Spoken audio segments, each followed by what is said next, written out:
रमज़ान के पूरे 30 रोज़ों के बाद आज ईद आई है। कितना मनोहर, कितना सुहावना प्रभात है। वृक्षों पर कुछ अजीब हरियाली है, खेतों में कुछ अजीब रौनक है, आसमान पर कुछ अजीब लालिमा है। आज का सूर्य देखो, कितना प्यारा, कितना शीतल है, मानो संसार को ईद की बधाई दे रहा है। गांव में कितनी हलचल है।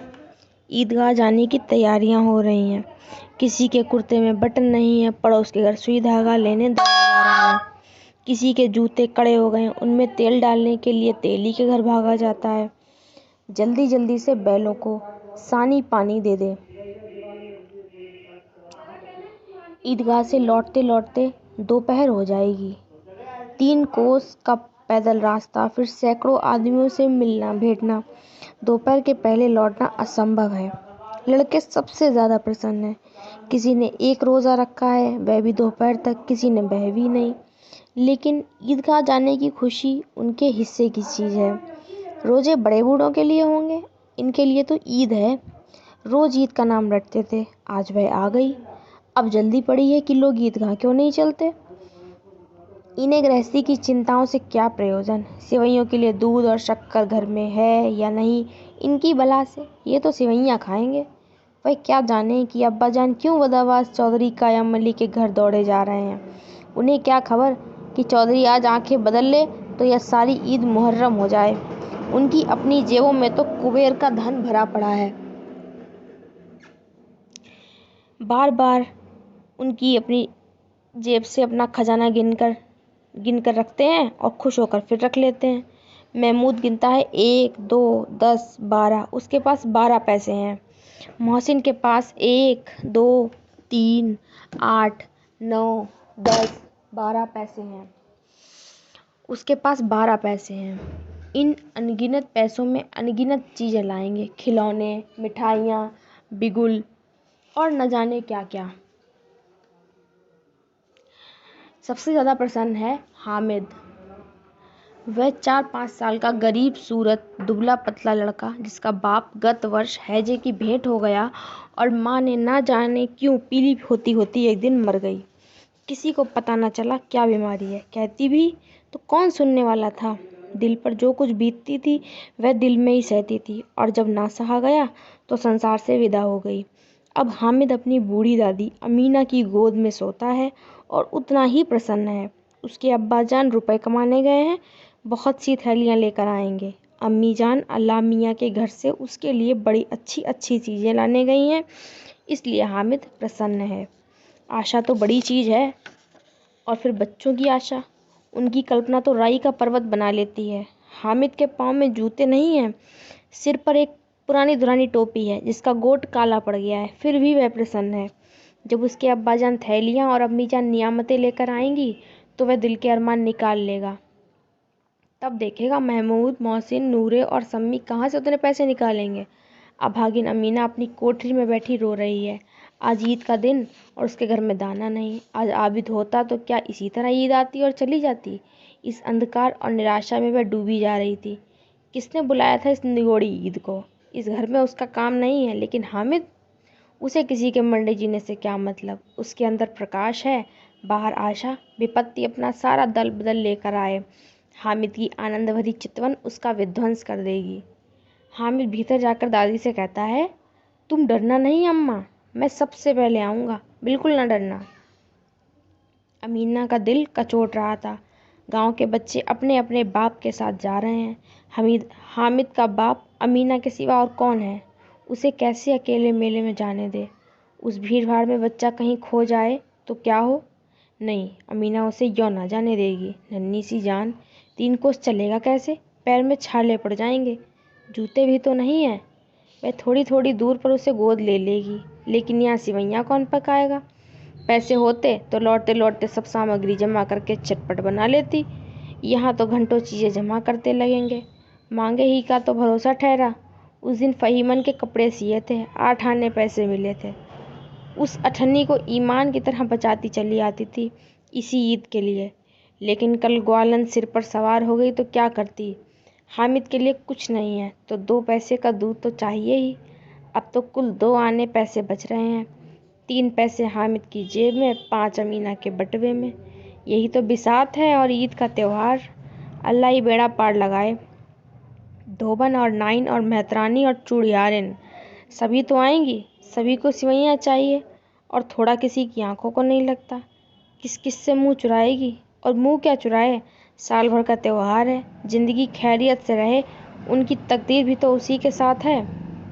बच्चे को खुदा सलामत रखे, ये दिन भी कट जाएंगे। गांव से मेला चला और बच्चों के साथ हामिद भी जा रहा था। कभी सबके सब दौड़कर आगे निकल जाते, फिर किसी पेड़ के नीचे खड़े होकर साथ वालों का इंतजार करते। ये लोग इतना धीरे धीरे क्यों चल रहे हैं। हामिद के पैरों में तो जैसे पर लग गए हैं। वह कभी थक सकता है। शहर का दामन आ गया। सड़क के दोनों ओर अमीरों के बगीचे हैं। पक्की चारदीवारी बनी हुई है। पेड़ों में आम और लीचियां लगी हुई हैं। कभी कभी कोई लड़का कंकड़ी उठाकर आम पर निशाना लगाता है। माली अंदर से गाली देता हुआ निकलता है। लड़के वहां से एक फरलांग पर हैं, खूब हंस रहे हैं। माली को कैसे उल्लू बनाया है। बड़ी बड़ी इमारतें आने लगी। ये अदालत है, ये कॉलेज है, ये क्लब घर है। इतने बड़े कॉलेज में कितने लड़के पढ़ते होंगे। सब लड़के नहीं हैं जी, बड़े बड़े आदमी हैं। सच, उनकी बड़ी बड़ी मूछें हैं। इतने बड़े हो गए अभी तक पढ़ने जाते हैं। न जाने कब तक पढ़ेंगे और क्या करेंगे इतना पढ़कर। हामिद के मदरसे में 2-3 बड़े बड़े लड़के हैं, बिल्कुल 3 कौड़ी के। रोज मार खाते हैं, काम से जी चुराने वाले। इस जगह भी उसी तरह के लोग होंगे और क्या। क्लब घर में जादू होता है। सुना है यहाँ मुर्दे की खोपड़ियाँ दौड़ती हैं और बड़े बड़े तमाशे होते हैं, पर किसी को अंदर नहीं जाने देते। और यहाँ शाम को साहब लोग खेलते हैं। बड़े बड़े आदमी खेलते हैं, मूंछों दाढ़ी वाले, और मेमे खेलती हैं। सच, हमारी अम्मा को वह दे दो, क्या नाम है, बैट। उसे पकड़ ही ना सके, घुमाते ही लुढ़क ना जाए। महमूद ने कहा। हमारी अम्मी जान का तो हाथ कांपने लगे, अल्लाह कसम। मोहसिन बोला। अम्मी मनो आटा पीस डालती हैं, जरा सा बैट पकड़ लेंगी तो हाथ कांपने लगे। सैकड़ों घड़े पानी रोज निकालती हैं। 5 घड़े तो मेरी भैंस पी जाती है। किसी मेम को 1 घड़ा पानी भरना पड़े तो आंखों तले अंधेरा आ जाए। महमूद, लेकिन दौड़ती तो नहीं, उछल कूद तो नहीं सकती। मोहसिन, हाँ उछल कूद नहीं सकती, लेकिन उस दिन मेरी गाय खुल गई थी और चौधरी के खेत में जा पड़ी थी, तो अम्मा इतनी तेज दौड़ी कि मैं उन्हें न पा सका। सच। आगे चले। हलवाइयों की दुकानें शुरू हुई। खूब सजी हुई थी। इतनी मिठाइयाँ कौन खाता है। देखो ना, एक एक दुकान पर मनो होंगी। सुना है रात को जिन्नात आकर खरीद कर ले जाते हैं। अब्बा कहते थे कि आधी रात को एक आदमी हर दुकान पे जाता है और जितना माल बचा होता है वह सब तुलवा लेता है और सचमुच के रुपए देता है। बिल्कुल ऐसे रुपए। हामिद को यकीन ना आया। ऐसे रुपए जिन्नात को कहाँ से मिल जाएंगे। मोहसिन ने कहा, जिन्नात को रुपए की क्या कमी, जिस खजाने में चाहें चले जाएं। लोहे के दरवाजे तक उन्हें नहीं रोक सकते जनाब। फिर आप हैं किस फेर में। हीरे जवाहरात तक उनके पास रहते हैं। जिससे खुश हो गए उसे टोकरों जवाहरात दे दिए। अभी यहीं बैठे हैं, 5 मिनट में कहो कलकत्ता पहुंच जाएं। हामिद ने फिर पूछा, जिन्नात बहुत बड़े बड़े होते होंगे। मोहसिन, एक एक आसमान के बराबर होता है जी। जमीन पर खड़ा हो जाए तो उसका सिर आसमान से जा लगे, मगर चाहें तो एक लोटे में घुस जाएं। हामिद, तो लोग उन्हें खुश कैसे करते होंगे। मुझे कोई मंत्र बता दे तो एक जिन्न को खुश कर लूं। मोहसिन, अब यह तो मैं नहीं जानता, लेकिन चौधरी साहब के काबू में बहुत से जिन्नात हैं। कोई चीज़ चोरी जाए, चौधरी साहब उसका पता लगा देंगे और चोर का नाम भी बता देंगे। जुमराती का बचवा उस दिन खो गया था। 30 दिन हैरान हुए, कहीं ना मिला। तब झक मारकर चौधरी के पास गए। चौधरी ने तुरंत बता दिया, मवेशी खाने में है और वहीं मिला। जिन्नात आकर उन्हें सारे जहान की खबरें दे जाते हैं। अब उनकी समझ में आ गया कि चौधरी के पास क्यों इतना धन है और क्यों उनका इतना सम्मान है। आगे चले। ये पुलिस लाइन है।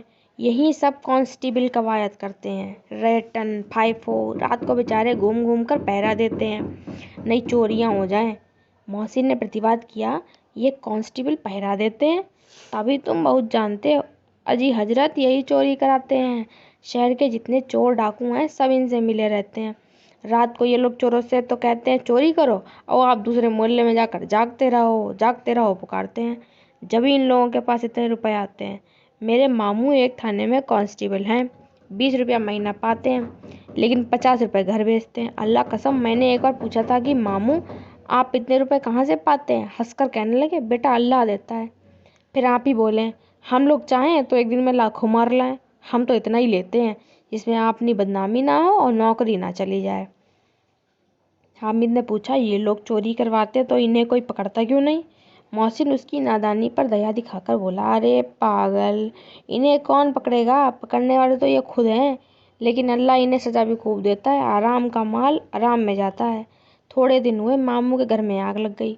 सारी लेई पूंजी जल गई। एक बर्तन तक ना बचा। कई दिन पेड़ के नीचे सोए, अल्लाह कसम पेड़ के नीचे। फिर ना जाने कहाँ से 100 कर्ज लाए तो बर्तन भांडे आए। हामिद, 150 से ज्यादा होते हैं? कहाँ 50, कहाँ 100। 50 एक थैली भर होता है और 100 तो 2 थैलियों में भी ना आए। अब बस्ती घनी होने लगी थी। ईदगाह जाने वालों की टोलियां नजर आने लगी, एक से एक भड़कीले वस्त्र पहने हुए।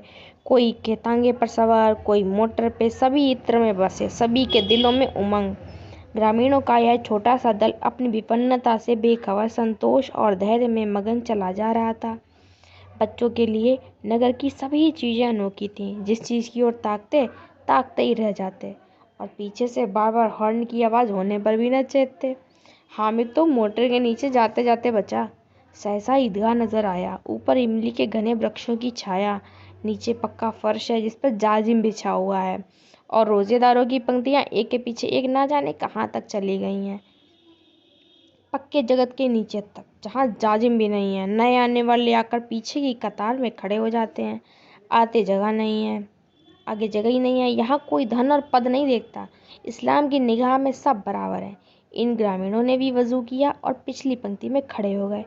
कितना सुंदर संचालन है, कितनी सुंदर व्यवस्था। लाखों सिर एक साथ सिजदे में झुक जाते हैं, फिर सबके सब एक साथ खड़े हो जाते हैं, एक साथ झुकते हैं और एक साथ घुटनों के बल बैठ जाते हैं।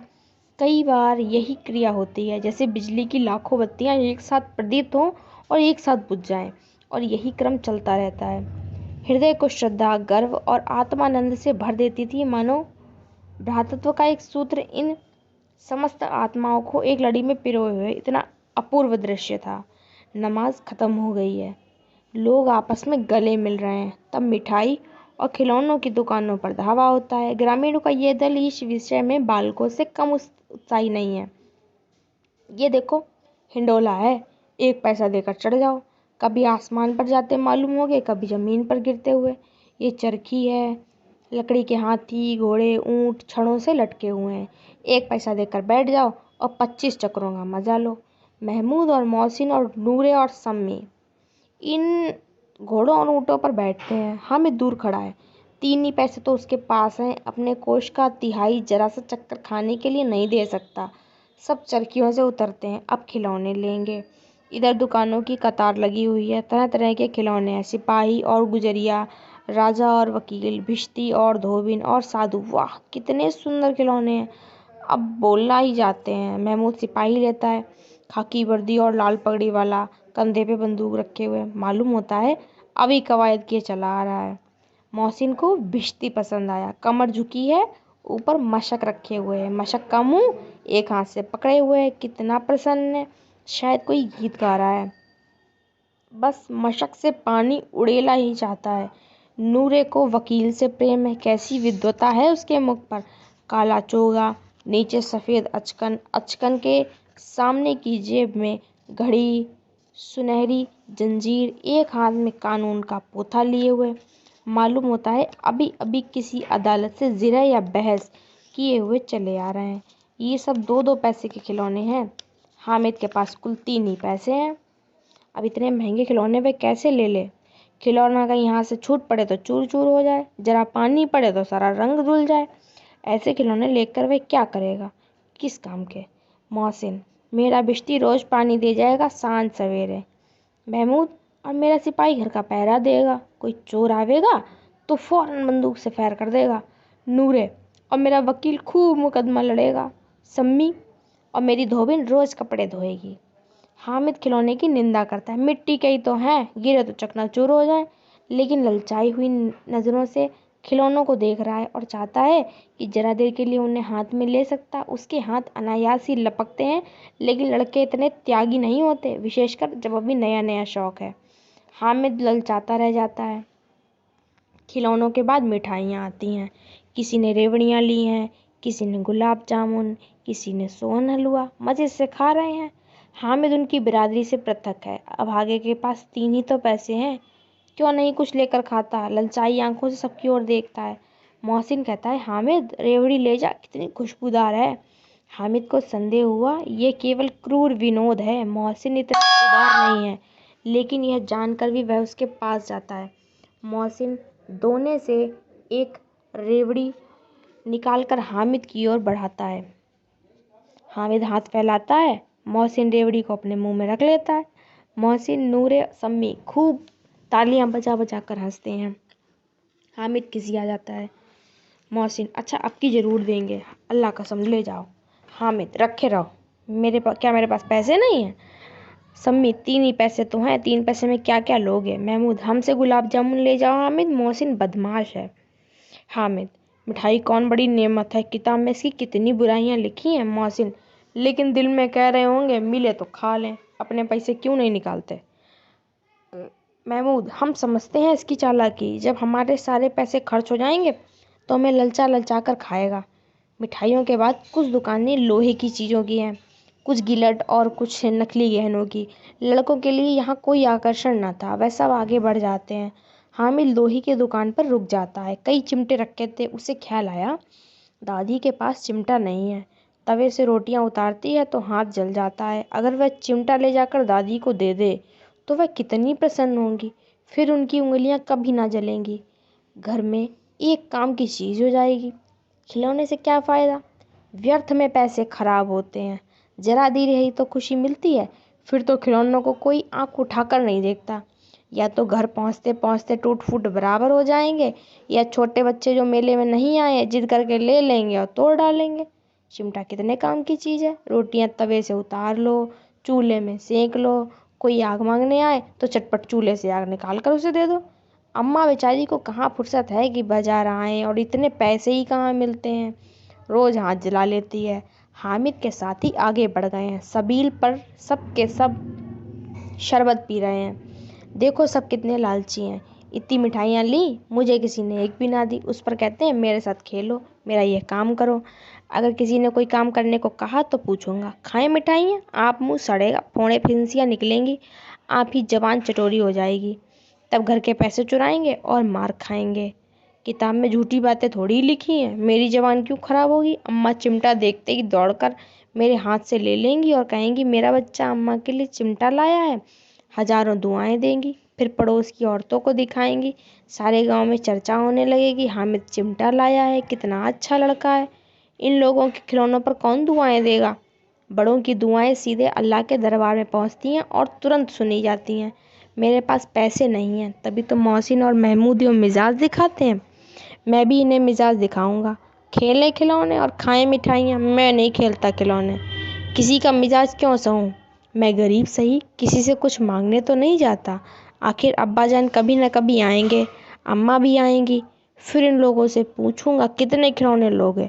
एक एक को टोकरियां खिलौने दूं और दिखा दूं कि दोस्तों के साथ इस तरह सलूक किया जाता है।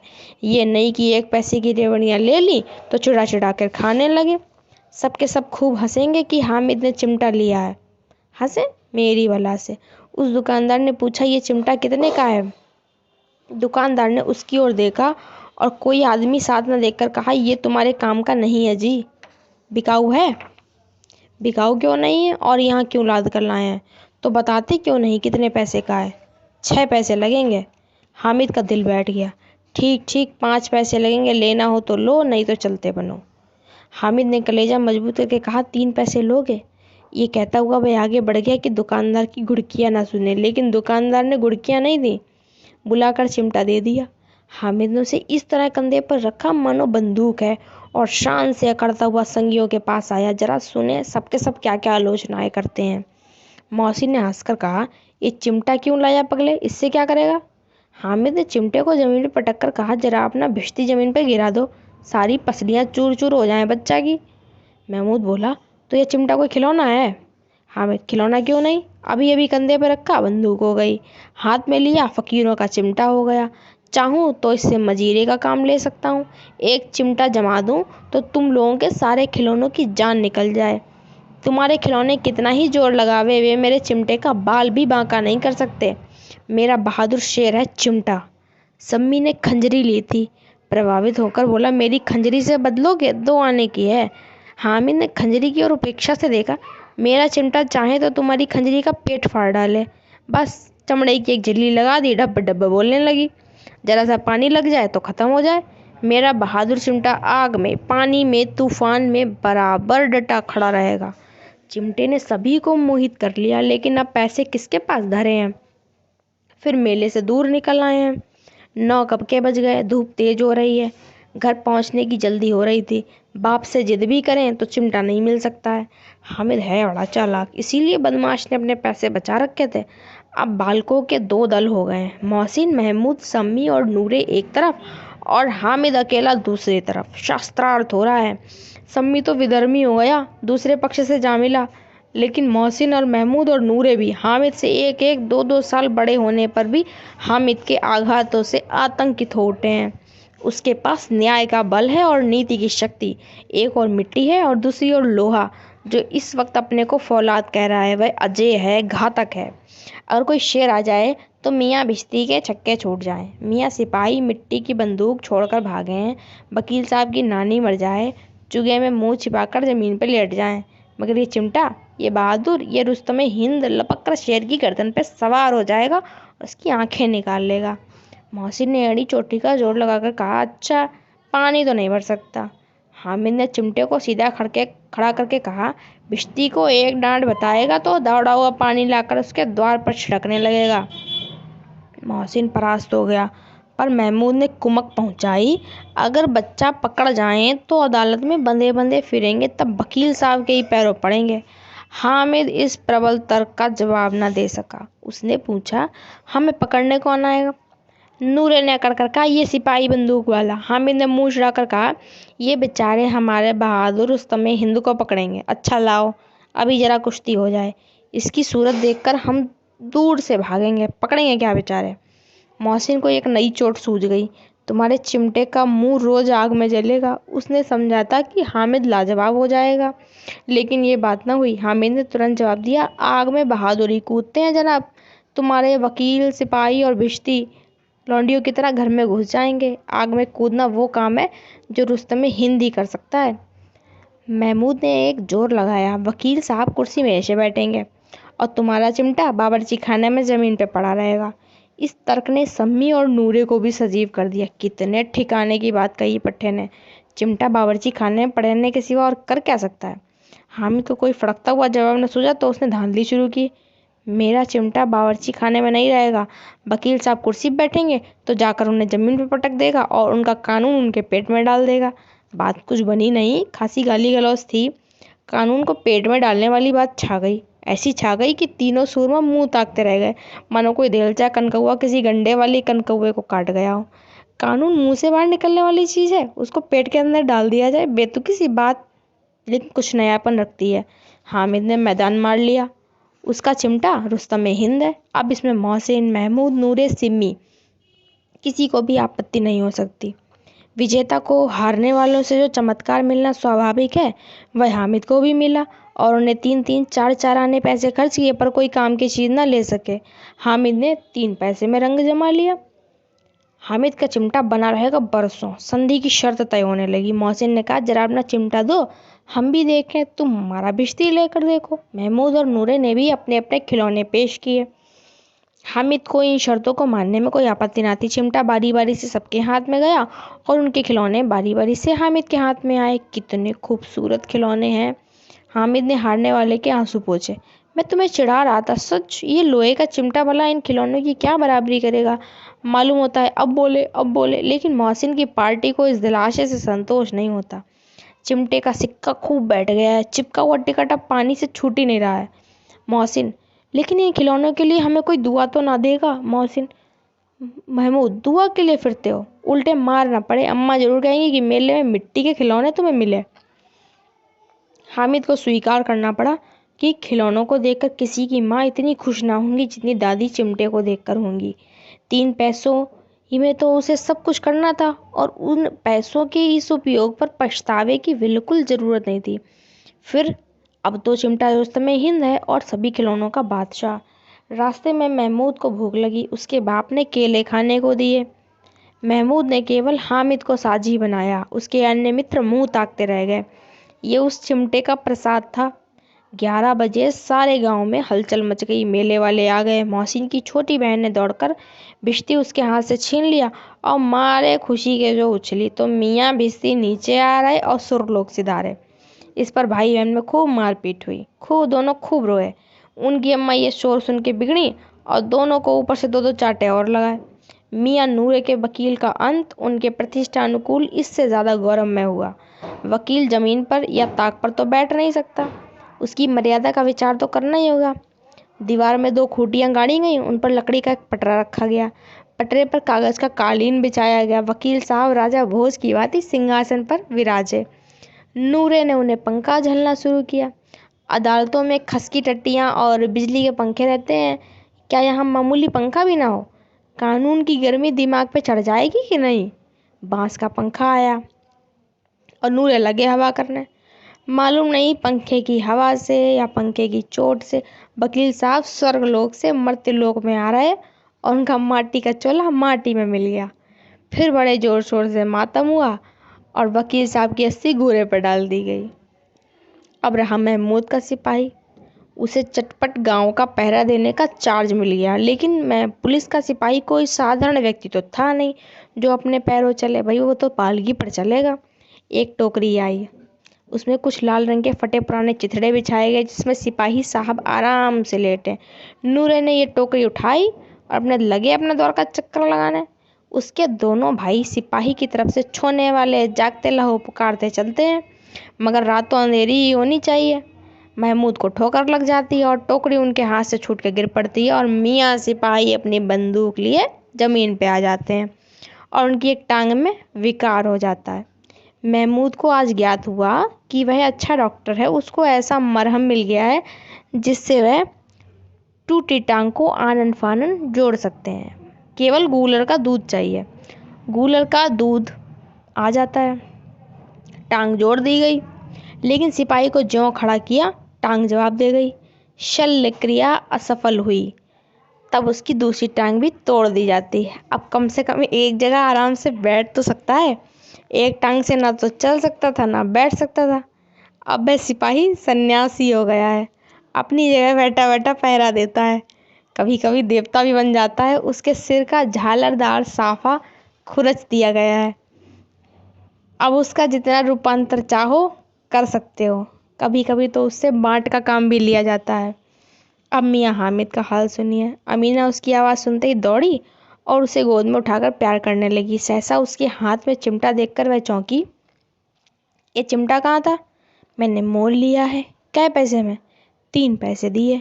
अमीना ने छाती पीट ली। ये कैसा बेसमझ लड़का है कि दोपहर हुआ, कुछ खाया न पिया, लाया क्या ये चिमटा? सारे मेले में तुझे और कोई चीज़ न मिली जो ये लोहे का चिमटा उठा लाया? हामिद ने अपराधी भाव से कहा, तुम्हारी उंगलियां तवे से जल जाती थी इसलिए मैंने इसे ले लिया। बुढ़िया का क्रोध तुरंत स्नेह में बदल गया और स्नेह भी वह नहीं जो प्रगल्भ होता है, अपनी सारी कसक शब्दों में बिखेर देता है। यह मूक स्नेह था, खूब ठोस और रस और स्वाद से भरा हुआ। बच्चे में कितना त्याग, कितना सद्भाव और कितना विवेक है। दूसरों को खिलौने लेते और मिठाई खाते देख इसका मन कितना ललचाया होगा। इतना जब्त इससे हुआ कैसे? वहाँ भी इसे अपनी बुढ़िया दादी की याद बनी रही। अमीना का मन गदगद हो गया। और अब एक बड़ी विचित्र बात हुई, हामिद के इस चिमटे से भी विचित्र। बच्चे हामिद ने बूढ़े हामिद का पार्ट खेला था। बुढ़िया अमीना बालिका अमीना बन गई। वह रोने लगी, दामन फैलाकर हामिद को दुआएं देती जाती थी और आंसू की बड़ी बड़ी बूंदें गिराती जाती थी। हामिद इसका रहस्य क्या समझता? तो ये थी मुंशी प्रेमचंद की कहानी ईदगाह। आई होप आप सबको ये कहानी अच्छी लगी होगी। अगर आप और मुंशी प्रेमचंद की और कोई कहानी सुनना चाहते हैं या और किसी राइटर की, तो आप कमेंट बॉक्स में लिख सकते हैं। सुनने के लिए थैंक यू।